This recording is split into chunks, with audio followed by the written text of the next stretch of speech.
Ahoy. Hi, Chris. Bridge nav received. Hey, you have just stumbled upon last move, so we'll hold off on the other one of the more Awesome. unusual Sounds and good. interesting sea stars that I've Yeah, I'm worked still on. swinging, so and that'll be perfect. It's got some really interesting amphipods on the surface, too. Did Yeah. partial. I'm going to reset. Interesting. I'd need to see the surface. I'll need to check a little more on the other surface, but I think this is the thing that I described a couple of years ago Kind of based on collections from Martha Nizinski. This is, I think, Sphenaster ma.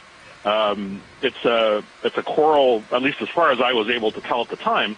I believe it's a coral predator related to Hipposteria, all those things in the Pacific that we see. The reason I can tell that is because the surface of the underside has all of those. If you zoomed in again, you would see all of those kind of lip-like structures, or those little those two bars that are next to one another. Those are called pedicelaria. Let's try the extra lights. And they kind of act sort of like clamps. And I mean, for all I know, it's actually feeding on those amphipods. I don't know that for sure, but that would be really nifty if it turned out that it was doing something more than coral predation.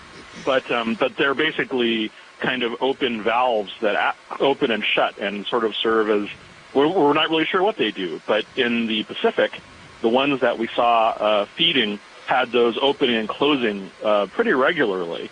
But again, this is an example of something that was described only a couple of years ago. I described this in 2010. Yeah. Which is now I'm realizing a long time ago. I'm old. Going for full screen. But no, I mean, it's really this is one of those animals that I worked off entirely as a dried specimen or a preserved specimen, and now we're seeing it alive. This is my first time ever seeing this alive, and I described this for science. Right.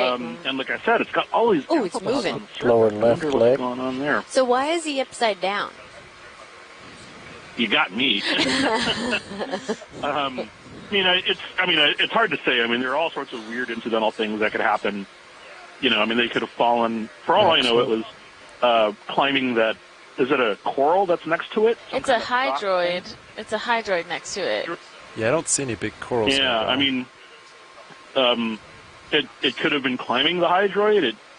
For all I know, this could actually be the way it lives naturally. We may come upon another one, and they may all do that. Wow, that would be crazy.